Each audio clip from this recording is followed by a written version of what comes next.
Bueno, un saludo muy cordial a todos. En primer lugar, muchísimas gracias al comité organizador por la invitación. Y el día de hoy, el tema de disertación es evidencia del soporte nutricional artificial en cuidados paliativos.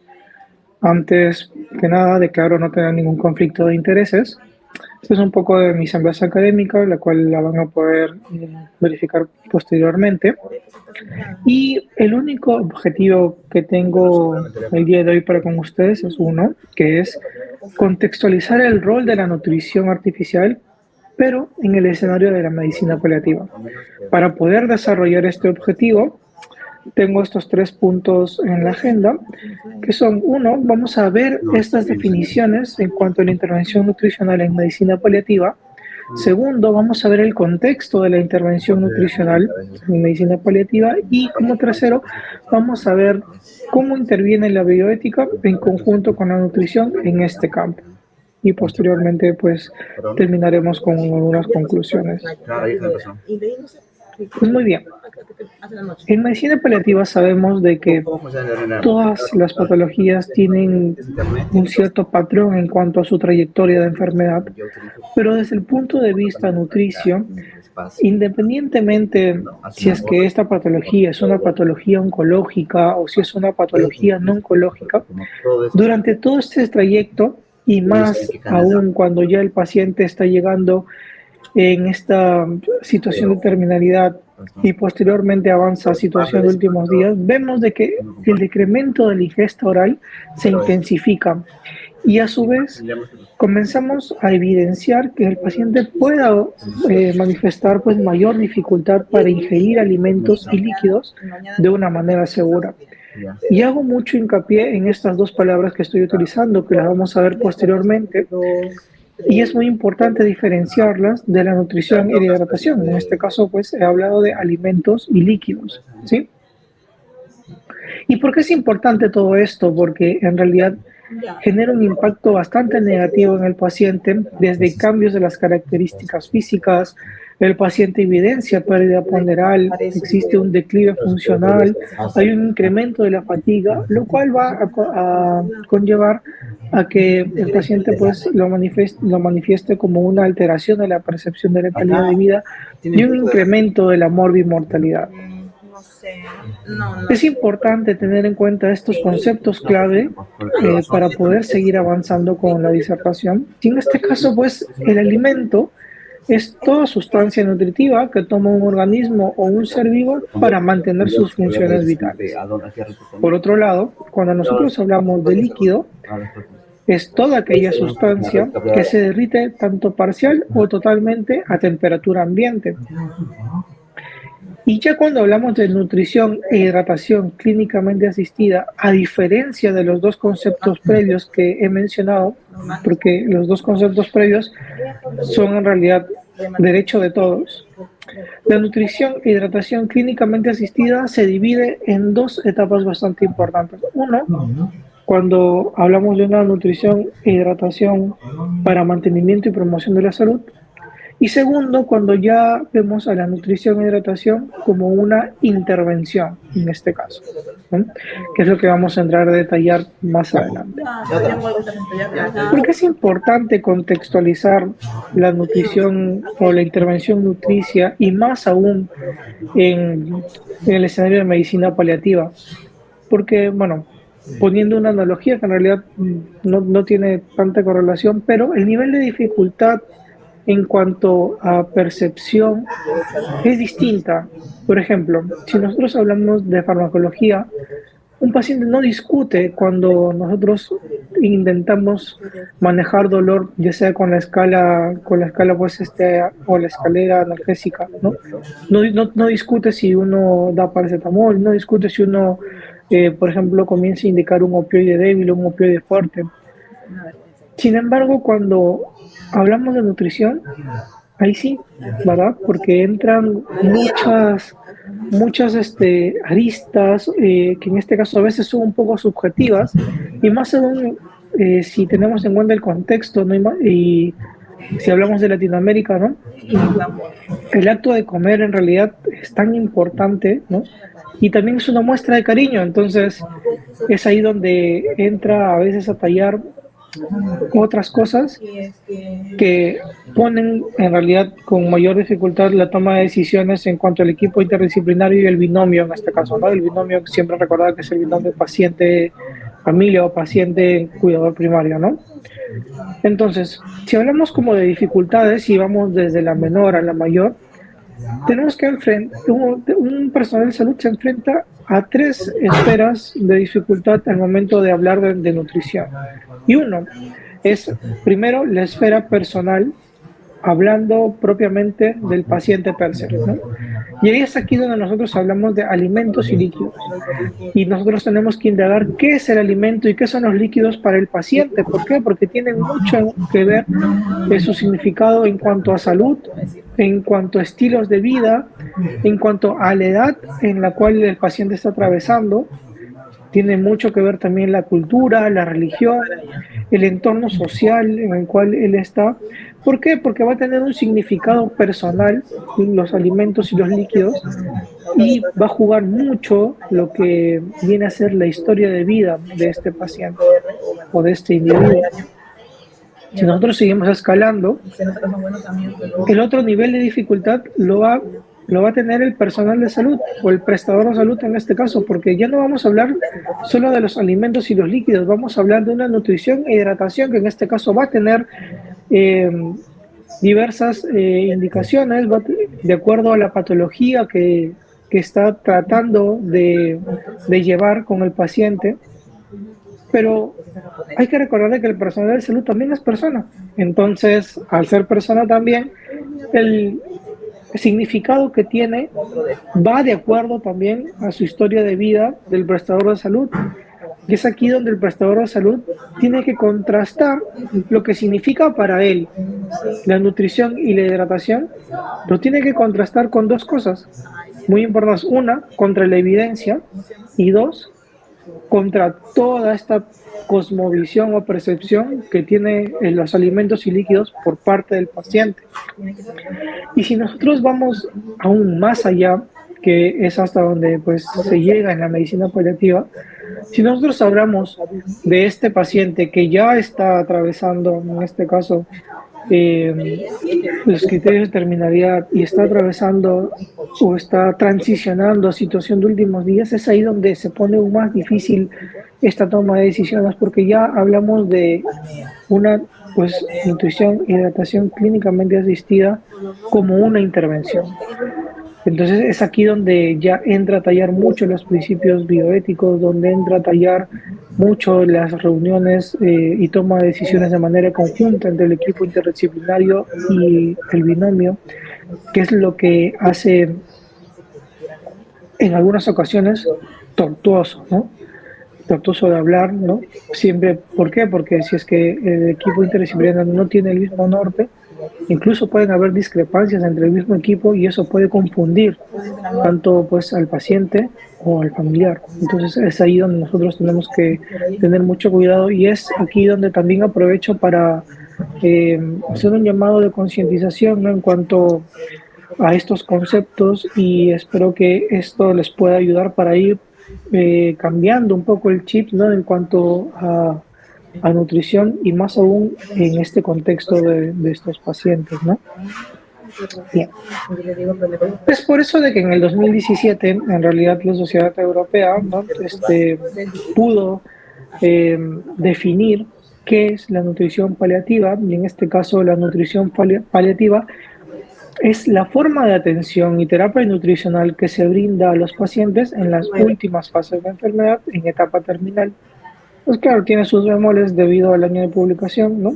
Sabemos que ya algunos conceptos, pues, o palabras han ido cambiando a lo largo del tiempo, pero el objetivo en realidad no ha cambiado, ¿no? El objetivo siempre es el mismo, que es, en este caso, mejorar la calidad de vida.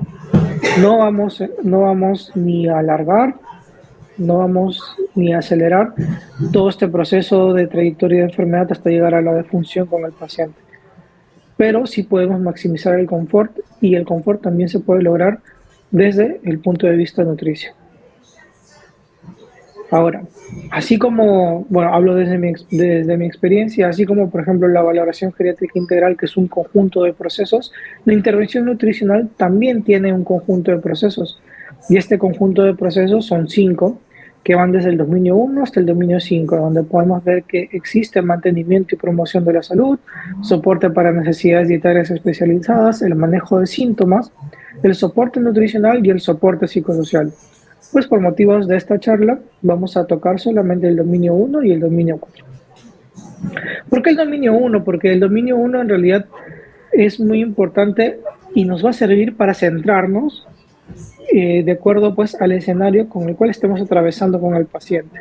Y el dominio 4 porque habla específicamente pues del soporte nutricional artificial. En cuanto al dominio 1, que es mantenimiento y promoción de la salud, tenemos que diferenciar aquí dos cosas muy importantes. Uno es la nutrición, en este caso pues nutrición de un paciente de la comunidad, ¿no? O nutrición en este caso para prevenir alguna patología o para enlentecer complicaciones de alguna patología ya preestablecida. Pero es muy distinto hablar de nutrición en cuidados paliativos, porque los objetivos son distintos. Si bien es cierto que los objetivos de la nutrición en general pues son permitir y apoyar la ingesta oral ayudándonos de la alimentación, brindar alimentos y líquidos apropiados para la edad, apropiados para el contexto, ¿verdad? Fomentar mucho el cuidado bucal y proporcionar un entorno propicio para que el paciente pueda comer, porque sabemos y como ya hemos conversado que el acto de comer pues, es un acto social, ¿no?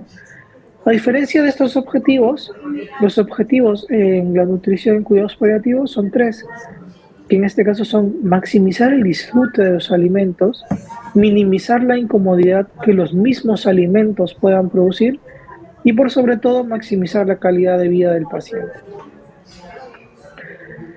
Y es muy importante saber las preferencias en este caso de los pacientes, ¿no? Y en este caso les presento un estudio realizado en el 2022 a 272 pacientes de una casa de reposo que se les hizo un seguimiento a 11 años y ya tenían voluntades anticipadas firmadas desde el 2009 y se hizo una como reiteración de las mismas en el 2018, de los cuales 90 completaron tanto las voluntades anticipadas antes del ingreso como en su reiteración. ¿Y qué es lo que podemos ver aquí? De que tanto al ingreso como en la reiteración de las mismas, prima en este caso la opción oral por sobre sondas, por sobre PEG, ¿no? Y en este caso es algo que tenemos que tener en cuenta, ¿sí? Antes de iniciar esta nutrición artificial. Y por otro lado, cuando hablamos ya del dominio 4, que es el soporte nutricional como tal, pues si nosotros habláramos en general, el soporte nutricional tiene objetivos, que en este caso van a ser 5, que van desde la recuperación, la curación, la optimización de la inmunidad, tratamiento de enfermedades y satisfacción del paciente. Pero hay que recordar de que en la medicina paliativa existen 3 fases de intervención nutricional durante toda la trayectoria de enfermedad que tenemos que tener en cuenta y que tenemos que saber diferenciar. 1. Si, por ejemplo, ya sabemos que la medicina paliativa entra a taller desde el diagnóstico, entonces, ¿pueda el paciente tener una chance curativa? Sí, sí puede ser. Y la medicina paliativa, y más aún la parte nutricional, ¿qué es lo que tiene que hacer ahí? Es primar la supervivencia del paciente. Entonces, en este caso, la nutrición y la hidratación son obligatorias. Por otro lado, si ya estamos, pues, más con la dinámica paliativa o la medicina paliativa toma más fuerza, ¿no? A diferencia de la especialidad primaria que lo estaba viendo, tenemos que ver aquí que ya los objetivos cambian nuevamente, ¿no? En este caso ya no prima la supervivencia, sino prima la calidad de vida. Y hay que recalcar que la nutrición e hidratación en este caso ya no son obligatorias, sino son posibles, ¿sí? Y cuando el paciente ya entra en fase agónica, lo que prima aquí es la dignidad, ¿no? Y la nutrición e hidratación, en este caso, están contraindicadas.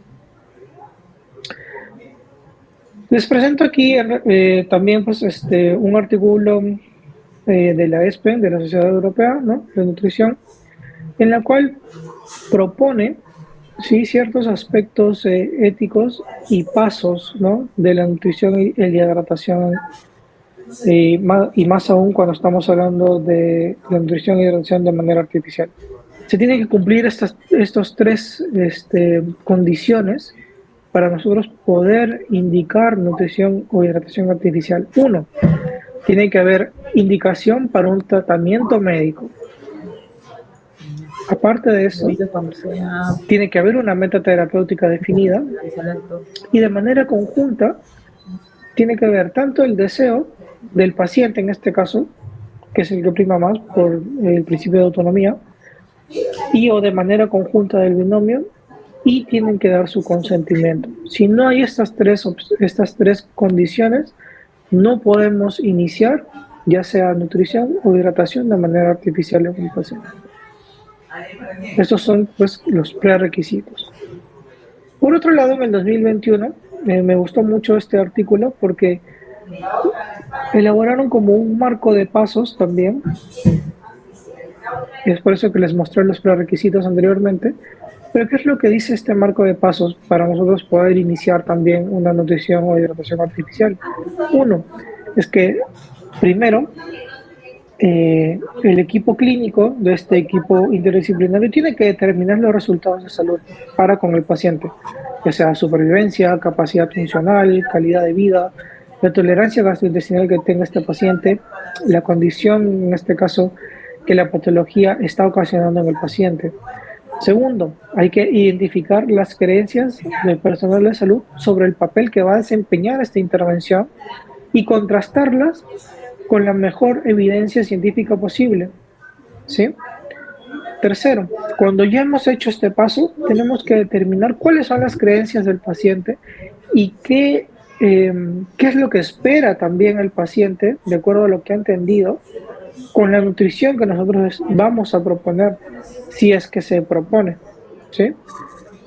Segundo, tenemos que proporcionar siempre, en este caso, reuniones familiares, ¿no?, o foros, ¿no?, para discutir las intervenciones relacionadas con la nutrición, tanto con el paciente como con la familia, y es aquí donde también en este equipo interdisciplinario entra mucho a tallar psicología, porque a veces hay creencias, ¿no?, o se pueden generar duelos, ¿no?, con respecto también a este tema, que requieren más de una sesión para que tanto el paciente o tal vez y más aún la familia puedan entender de que se está contraindicando esta intervención.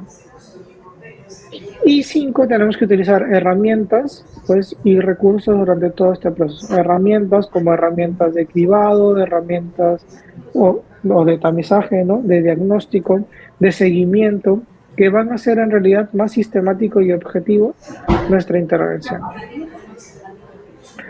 Pues bien, por otro lado, les presento el impacto del soporte nutricional en cuidados paliativos, pero cabe recalcar de que, bueno, esta ha sido una revisión sistemática cuyo objetivo fue evaluar qué tanto estamos manejando, ¿no?, las sondas, por ejemplo, nasogástricas a los pacientes. De 403 estudios se eligieron 3, en este caso les presento 2 de los 3, en los cuales, pues pese a los años, ¿no?, unos del 2015, otros del 2017, se evaluó, por ejemplo, en este caso, la prevalencia de uso de sondas de alimentación, o sea, sondas nasogástricas versus no uso de sondas nasogástricas. Las metodologías fueron distintas, ¿no? Por ejemplo, una fue mediante encuestas, el otro fue mediante escalas de percepción de calidad de vida. Pero lo que quiero llegar es de que si uno está en situación, bueno, si es que uno se enfrenta a un paciente, y más aún si está con criterios de terminalidad y transicionando a situaciones de últimos días, pues en realidad no se encontraron diferencias estadísticas en cuanto a supervivencia, en cuanto a estancia hospitalaria, en cuanto a en realidad percepción de calidad de vida, ¿no?, entre usar ya sea la nutrición artificial o la nutrición enteral modificada, ¿no? Que en este caso es mediante uso de sonda nasogástrica o mediante uso de PEG, por ejemplo, ¿no? Y eso es en realidad eh, lo impactante. ¿Por qué? Porque claro, uno siempre quiere tratar de brindar lo mejor para el paciente, pero a veces, como, como bien dicen, a veces menos también es más, ¿no? Entonces, es aquí donde llamo también como a la concientización de la misma, ¿no? Por otro lado, se evaluó también, por ejemplo, en el 2020, ¿no? En este caso, pues, si lo trasladamos netamente al escenario oncológico, vemos de que la nutrición, en este caso, artificial domiciliaria, o sea, artificial porque fue parenteral, o la nutrición enteral domiciliaria, se evaluó esta en 43.464 pacientes con cáncer, de los cuales 969 tuvieron nutrición enteral domiciliaria y 629 nutrición artificial domiciliaria. La media de edad fue de 65.7 más o menos 12 años. Pero ¿qué es lo que vieron aquí? De que la curva de supervivencia para la nutrición enteral y nutrición artificial domiciliaria era casi la misma en realidad. Y solamente hubo un pequeño cambio en cuanto al índice de Karnofsky durante el primer mes, pero después del primer mes todo nuevamente como siguió su curso, ¿no? En este caso, ¿no? La media de supervivencia anual fue baja y se hizo hincapié de que pues aquellos pacientes de que entraron en este estudio que ya tenían caquexia o caquexia refractaria desde el inicio, pues se asociaron con mayor mortalidad, teniendo 1.5 y 2.3 veces más mortalidad, ¿no? Respectivamente, en este caso en comparación con los pacientes sin caquexia o precaquécticos, ¿no? Que recibieron nutrición tanto enteral como artificial domiciliaria, ¿no? Pues bueno, entonces es aquí donde les presento alternativas, ¿sí? De esta nutrición artificial. En este caso tenemos que ver pues si es que el paciente tiene una función de devolución tanto intacta como no intacta. Si el paciente tiene una función de devolución intacta, en este caso lo que tenemos que hacer siempre va a ser el ajuste de la consistencia de los alimentos, ¿no? Para facilitar la ingestión de los mismos. Por otro lado, tenemos que siempre determinar los gustos y disgustos para poder crear un menú personalizado para el paciente y animar a los familiares y a los amigos a traer alimentos apropiados, ¿no? A veces uno piensa que el alimento que a uno le gusta, ¿verdad? También le puede gustar a la otra persona y a veces no es así, ¿no? Y a veces uno crea incomodidades porque el paciente va a hacer un esfuerzo pues por comerlo para poder satisfacer también ese gesto, ¿verdad? Pero después va a estar con diarrea, con flatulencia, que eso puede incomodar más, ¿no? En este proceso de la trayectoria de enfermedad. Por otro lado, hay que medicar según sea necesario para controlar dolor y o náuseas previo a la ingesta de alimentos. Y el objetivo aquí, como en la mayoría de la charla que he ido diciendo, no es la reposición nutricional, sino en este caso es la comodidad o el placer que pueda generar los alimentos. Y cuando hablamos de una deglución pues alterada, en este caso tenemos que determinar muy bien las limitaciones que va a tener la ingesta oral, proporcionar mucho el cuidado bucal y hay que animar a la familia al cuidado físico y a mantener una relación estrecha, en este caso con el paciente, ¿sí? Tiene que estar presente, el paciente tiene que sentir a la familia presente y hay que cambiar ese chip de que uno está presente mediante la comida, pues uno puede estar presente también de muchas formas, que no necesariamente tenga que ser con el acto de comer. Con respecto a la hidratación, en realidad hay argumentos a favor y argumentos en contra. Los argumentos a favor, en este caso, pues, es que si no le damos hidratación vamos a abandonar al paciente, de que pueda tener mayor confort porque la sensación de sed no va a estar, ¿no? Pero los argumentos en contra es de que pues vamos a interferir con este proceso de aceptación de muerte, en este caso de los pacientes, Por otro lado, los pacientes en coma no experimentan dolor, ni sed, ni hambre, y pues tener un balance negativo de líquidos y electrolitos puede llevar a un descenso de la conciencia y por tanto un descenso al sufrimiento. En este caso, pues la sugerencia que les doy es de que si uno quiere mantener una hidratación en el paciente, puede hacerla y puede mantenerlo desde 500 a 1000, pero de líquidos totales. Pero si el objetivo va a ser calmar la sed, balancear una bioquímica normal o reducir secreciones, entonces no se la ponga. Y la vía alternativa a la vía oral, en este caso, pues es la vía subcutánea. La zona de preferencia para hidratación es la cara anterior del abdomen y se puede utilizar tanto de manera continua como en bolo, como pueden ver aquí. Y pues bien, ¿cuál es el contexto bioético en este caso de la nutrición? Aquí entra mucho a tallar la tricotomía problemática de lo que se puede hacer, lo que se debería hacer y lo que se debe hacer. Esto se traduce a medicina basada en evidencia, los principios de bioética y el estado legislativo. Todo esto se conjunta para realizar un consentimiento informado y posteriormente con este consentimiento informado tenemos que tener una comunicación asertiva con el binomio y tenemos que tener pues consideraciones étnicas, religiosas y culturales y todo el equipo interdisciplinario tiene que tener el mismo norte nuevamente, ¿no? Justamente porque si hablamos de intervenciones, vamos a indicarlas o contraindicarlas, pero si hablamos de alimento y líquido, pues esto es un derecho humano, como ya les comentaba anteriormente. En cuanto pues a los fundamentos de lo que les acabo de decir anteriormente, son estos, que parten de la tecnología, los principios éticos y valores morales y las fuentes legales y deontológicas. Y siempre se tiene que utilizar como, bueno, esta frase que es adaptada del derecho en realidad, ¿no? Que es in dubio pro patient, que en este caso es eh, en duda del paciente. Si es que el paciente le va a beneficiar, pues coloquémosle. Si es que vemos que en el camino no está funcionando, se retira, ¿no? Previas conversaciones con él y con la familia. Y es aquí donde les presento también que los aspectos éticos en cuanto a ESPEN, ¿no? ¿Qué es lo que coloca? De que la autonomía, en este caso, pues no significa que un paciente tenga derecho a obtener todos los tratamientos que desee o solicite, ¿no? Si esa intervención está contraindicada, no se le debería poner. Ahora, por otro lado, ¿qué es lo que expone también? Que un paciente competente tiene derecho a rechazar esta intervención si tampoco no le parece. Y si los riesgos en este caso pues son mayores, entonces el médico tiene la obligación de no proporcionar o retener y o quitar esta terapia. Incluso pues cuando se suspende la nutrición e hidratación, nosotros tenemos que mantener los cuidados estándar, tenemos que seguir con estos cuidados. Y este una opinión también que propone el grupo CENTE en el 2022 que coloca, pues, en cuanto a premisas, que la nutrición artificial es un tratamiento médico y en este caso, pues, tiene indicaciones, tiene objetivos terapéuticos, efectos secundarios y contraindicaciones, que si uno lo necesita, pues bien, y si no, no se le ofrece y aparte, si es que se le va a ofrecer, tiene que haber un consentimiento informado de por medio.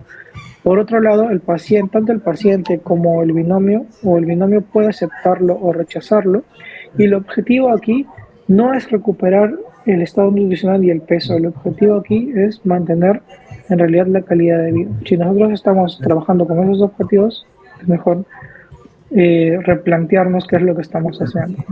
Pues bien, para terminar, termino con esas tres conclusiones que, pues uno, el proceso de muerte da como resultado la pérdida de la ingesta oral. Por otro lado, la nutrición e hidratación clínicamente asistida, si está disponible y si es que el paciente se va a beneficiar, bien. Si no, no se lo coloquen porque esto no va a invertir el proceso de muerte. Y claro, lo común siempre es el deseo de aliviar el sufrimiento, pero a veces nosotros tenemos que contrarrestarlo con la evidencia que nosotros podemos tener, pese a que la evidencia pues no tenga esa significancia que nosotros estamos buscando en cuanto a outcomes duros, ¿no? Pero tenemos que digerirla, mostrarla y debatirla también. Y termino con esta frase de Susana Couseiro, que es, pues el enfermo no se muere porque no come, sino que no come porque se está muriendo. Bien, muchísimas gracias y eso sería todo con respecto a la presente disertación. Quedo atento a sus dudas y o preguntas. Gracias.